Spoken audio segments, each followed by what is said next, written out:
Have you ever wondered what really happens inside your body when you decide to move your arm or take a step? Today, we're going to take an incredibly detailed journey into the world of skeletal muscle contraction. From the moment your brain sends out that move signal, all the way to the actual contraction of your muscle fibers, we'll cover every single step in this fascinating process. By the end of this video, you'll have a deep understanding of how your muscles work on a microscopic level. So let's get started. It all starts in your brain. When you decide to make a movement, an electrical signal is sent from an upper motor neuron located in your motor cortex. This signal travels down the spinal cord and reaches the anterior horn of the spinal cord, where it synapses with a lower motor neuron. This is the critical handoff point where the upper motor neuron passes the command to the lower motor neuron. The lower motor neuron acts as the direct messenger to your muscles. From here, the signal travels along the axon of the lower motor neuron, which exits the spinal cord and travels through the peripheral nervous system until it reaches the targeted muscle fibers. The end of the lower motor neuron's axon reaches the neuromuscular junction, the specialized connection point between the nerve and muscle fiber. This junction is a crucial communication hub. When the electrical signal reaches the axon terminal, it triggers voltage-gated calcium channels to open, allowing calcium ions to flow into the terminal. The influx of calcium causes synaptic vesicles filled with the neurotransmitter acetylcholine, or ACH, to merge with the membrane of the axon terminal. Acetylcholine is then released into the synaptic cleft, the tiny gap between the nerve terminal and the muscle fiber. Once released, acetylcholine binds to acetylcholine receptors on the sarcolemma, the muscle cell membrane. This binding opens up sodium channels on the muscle fiber, allowing sodium ions, or NAA+, to flow into the muscle cell, which generates an action potential that spreads across the entire sarcolemma. The action potential now travels along the sarcolemma and dives into the muscle fiber through the T-tube. These transverse tubules are invaginations of the sarcolemma that penetrate deep into the myocyte, allowing the electrical signal to reach every part of the muscle fiber simultaneously. As the action potential travels down the T-tubules, it activates dihydropyridine receptors, or DHP receptors, which are voltage-sensitive receptors embedded in the T-tubule membrane. These DHP receptors are physically connected to ryanodine receptors, or RYR, located on the sarcoplasmic reticulum, or SR, a specialized smooth endoplasmic reticulum that surrounds each myofibril and stores large amounts of calcium ions, or Ca2+. When the DHP receptors change shape in response to the action potential, they trigger the ryanodine receptors to open, allowing calcium ions to flood out of the sarcoplasmic reticulum into the sarcoplasm, cytoplasm of the muscle cell.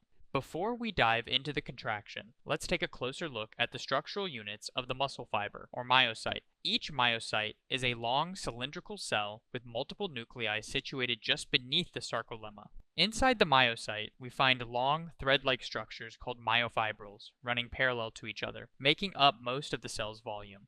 Each myofibril is composed of repeating contractile units called sarcomeres, the fundamental units of muscle contraction. These sarcomeres are composed of two primary types of myofilaments: thick filaments made up of myosin proteins, thin filaments made up of actin, along with the regulatory proteins tropomyosin and troponin. The thick myosin filaments resemble bundles of intertwined golf clubs, with each myosin molecule featuring a tail and two heads. The myosin heads have two critical properties. They can bind to actin, and they possess ATPase activity, allowing them to hydrolyze ATP and gain the energy needed for muscle contraction. The thin actin filaments are composed of individual globular proteins called G-actin, which link together to form long chains called F-actin. Each G-actin has a binding site for myosin, but these sites are usually blocked by a string-like protein called tropomyosin. The tropomyosin is held in place by a smaller protein complex called troponin, which has three subunits. Troponin T, TNT, binds to tropomyosin. Troponin 1,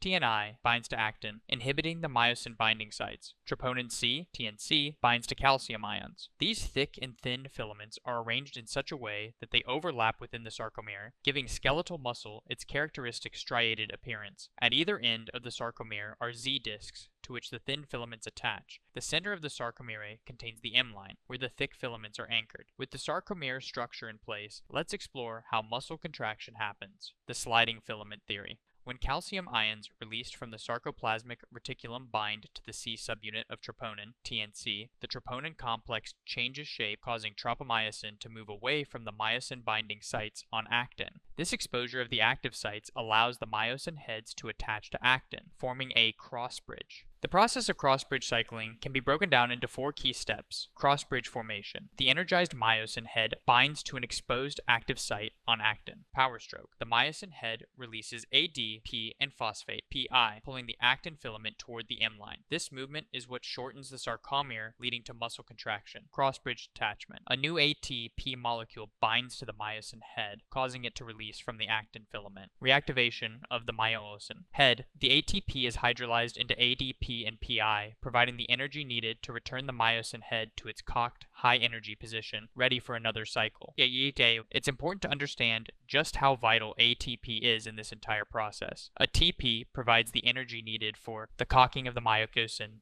head, the detachment of the myosin head from actin, the active transport of calcium ions back into the sarcoplasmic reticulum during muscle relaxation. Without ATP, the myosin heads would remain permanently bound to actin, resulting in a state known as rigor mortis, where muscles become stiff after death due to a lack of ATP. When the nerve impulse stops, acetylcholine is no longer released at the neuromuscular junction. The enzyme acetylcholinesterase breaks down any remaining acetylcholine in the synaptic cleft, stopping further stimulation of the muscle fiber. Calcium ions are actively pumped back into the sarcoplasmic reticulum via calcium pumps using ATP. As calcium levels in the sarcoplasm fall, calcium unbinds from troponin C, allowing tropomyosin to return to its position, covering the myosin binding sites on actin. This blocks any further cross-bridge formation, and the muscle fiber returns to its relaxed state. Let's summarize the entire process. An action potential travels from your brain, down the spinal cord, and reaches the neuromuscular junction, where acetylcholine is released. This triggers an action potential in the muscle fiber, traveling down T tubules to release calcium from the sarcoplasmic